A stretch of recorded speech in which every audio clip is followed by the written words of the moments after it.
This is that bread which came down from heaven. Not as your fathers did eat manna in the wilderness and are dead. He that eateth of this bread shall live forever. Kung tatanungin kita ngayon, mahirap ba maging Kristiyano? Kapag sinusubukan mong gawin ang tama sa mundo na madalas mali ang pinapaboran, nakakapagod ba? At kung minsan, parang ikaw na lang ang nag-iisang lumalaban. Kapatid, kung naramdaman mo yan, welcome. Hindi ibig sabihin na mahina ka. Ibig sabihin, Kristiyano ka. At ang pagiging Kristiyano, hindi madali, pero makapangyarihan. Ako nga pala si Brother Dave, at sa podcast na ito, pag-usapan natin ang totoong kahulugan ng pagiging Kristiyano. Hindi lang bilang reliyon, kundi bilang pamumuhay, bilang misyon at bilang pagkakakilanlan. At oo, kasama dito ang araw-araw na napapagod ka, nasasaktan ka, nadadapa ka. Pero ang maganda, may Jesucristo na laging bumabangon sa iyo. Ang buhay Kristiyano ay hindi tungkol sa pagiging perpekto. Ito ay tungkol sa pagiging totoo. Totoo sa Diyos, totoo sa sarili, totoo sa kapwa. At ang pagiging totoo ay nangangailangan ng pagsunod, pagsisisi, pagmamahal at paglilingkod. Ang pagiging Kristiyano ay hindi checklist. Ito ay paglalakad kasama ni Kristo araw-araw. May isang lalaki na lumaki sa hirap. Wala siyang magulang sa tabi. Sa murang edad, natuto siyang magtrabaho, magtiis, at mabuhay na mag-isa. Pero ang hirap ng buhay ang nagturo sa kanya ng dalawang landas. Kumuha ng mali para sumikat o pumili ng tama kahit mahirap. Isang araw, may nagabot sa kanya ng simpleng pamphlet tungkol kay Kristo. At doon nagbago ang lahat. Hindi agad nawala ang problema niya, pero unti-unti siyang tinuturuan ng Panginoon ng pasensya, pag-asa, at kapayapaan. At ngayon, siya na mismo ang nagiging ilaw sa iba. Ganyan ang buhay Kristiyano. Hindi biglaan ang pagbabago. Buti nga hindi biglaan Dahil binabalik tayo ng Panginoon, hindi binabago ng pilit. Kung ang sino man ay ibig sumunod sa akin, pasanin niya ang kanyang krus at sumunod sa akin. Hindi sinabi niya kung sino man ay Kristiyano, sinabi niya kung ibig sumunod. Hindi required pero imbitasyon. At ang imbitasyong ito ay nagpapakita na ang tunay na Kristiyano ay tagasunod, hindi tagapamasid. Ang pagiging Kristiyano ay isang landas ng sakripisyo dahil iyon ang landas na nilakaran ng tagapagligtas. Isipin ang unang alagad ng Panginoon. Hindi sila mayaman, hindi sila sikat, hindi sila kilala.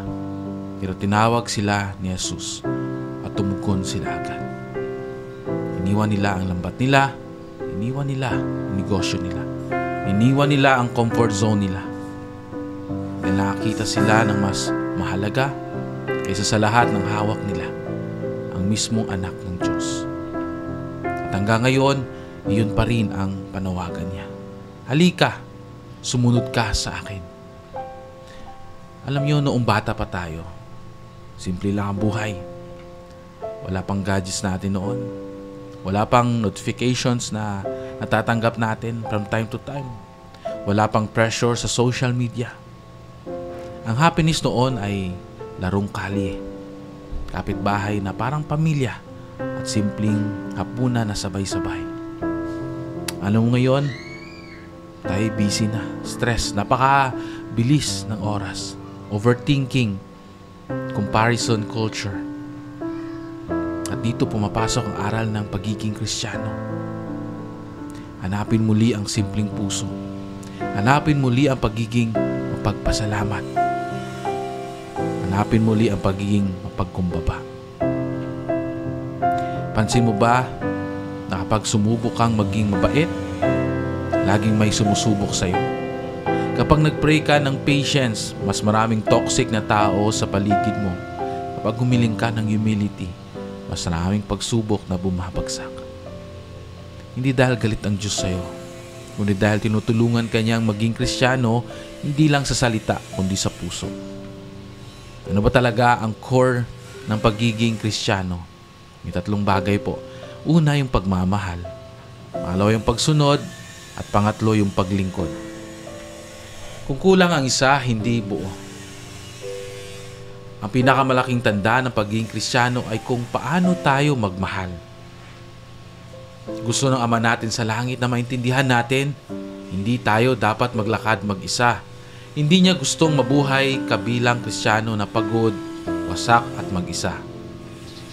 Hindi madali ang pagiging Kristiyano, pero hindi rin mahirap kung kasama mo si Kristo. Ang tunay na struggle ay hindi ang pagsunod, kundi ang pagsuko sa kanyang kalooban. Pero kapag sinuko mo, ang kapalit ay kapayapaan. Ang kapayapaan na galing kay Kristo at hindi ibinibigay sa mundo. Ibinibigay ito sa tapat niyang mga anak. Hindi magiging madali ang buhay, pero magiging makabuluhan. Kung pagod ka, may pag-asa. Kung naliligaw ka, may direksyon. Kung nag-iisa ka, may kasama. Kung nasasaktan ka, may nagpapagaling. At siya ang Panginoong Hesukristo. Mga kapatid, maraming salamat sa pagsama sa araw na ito. Everyday is a lesson. Everyday po ay makapagbibigay sa atin ng inspirasyon sa buhay. Makapagbibigay sa atin ng kaalaman. Alam niyo po yun. Maganda yung lesson natin ngayon tungkol ito kung sino man ay ibig sumunod sa akin. Pasanin niya ang kanyang cross at sumunod sa akin. Na ang ibig sabihin lang po na hindi madali yung buhay, hindi madali yung kinakaharap natin kasi sinabi ng Panginoon dito kung sino mang sumunod sa akin ay pasanin niya ang kanyang cross. Pero sinabi niya rin na magkakaroon tayo ng kapayapaan at kasaganahan. The point is, dahil hindi madali yung buhay, pagkasama natin si Kristo, nagiging madali. Kasi kasama niya tayo. Kasama niya tayong pinapasan yung krus na dinadala natin. At magiging magaan yun. Imagine natin kung tayo lang yung nagpapasan ng krus, mabigat. No? Hindi natin kaya. Pero dahil kasama natin ng Kristo sa buhay natin, maramdaman natin yung kapahingahan. Na pagpagod tayo, pahinga tayo. Ayun po, isa sa mga natutunan ko sa buhay yung pagiging Kristiyano is yung hindi lang po natin ginagawa ito sa salita, kundi sa gawa. May mga kilala po ako na the way they talk sa sa congregation, napakaganda, masahe mo talagang ma-amaze ka. Pero pagkasama mo yung mga taong ito sa real life, makita mo na iba yung sinasalita nila at sa ginagawa nila. Kasi yung kanilang intention is that it's just a talk, no? Pero in real life, makikita natin na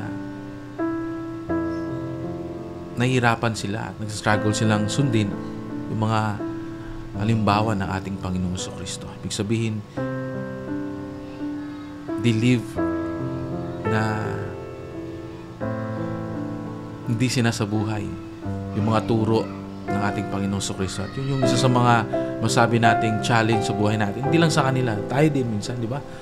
May mga pag-ugali tayo na sinasabi natin, ay, iba naman yung sa simbahan, iba naman yung sa real life. So, I can do whatever I want sa real life. Pagdating sa simbahan, I can be spiritual again.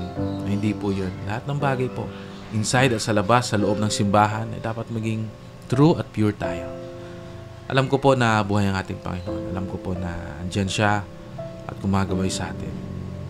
Hindi man po perfecto yung buhay natin, but alam ko na kaya pong tulungan tayo to be better, at maging mabuting tao.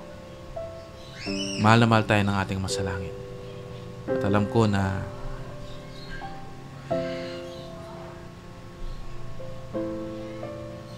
lahat posible sa Kanya. Minsan, habang nakaupo ako dito, parang naghahang ako, no?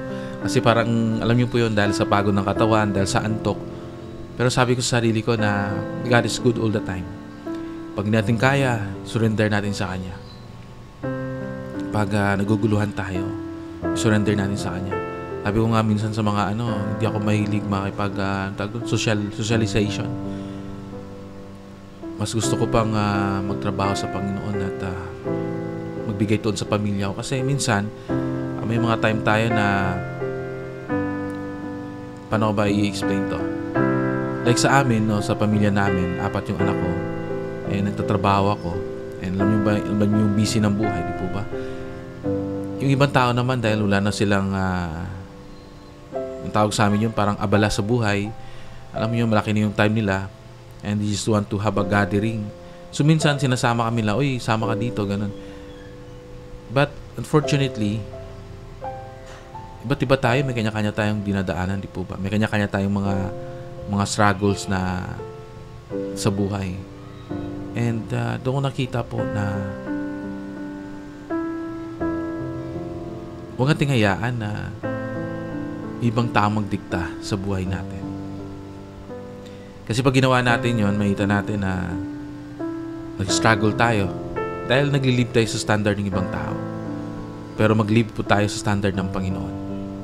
Sabi nga na wala man akong kaibigan kung kasama ako sa Kristo. Ulitin ko po, if wala man akong kaibigan kung kasama ko yung Panginoong Jesucristo, enough na po yun sa akin. Masaya na po ako doon. Anyways, Brother Francis, maraming salamat po and hope we enjoy our day. Kahit nakapagod, matulog po tayo. Huwag nating kalimutan. And today is Wednesday and it's a wonderful day. Every day of our life is a blessings from God. I know these things to be true and I live this in the name of Jesus Christ. Amen.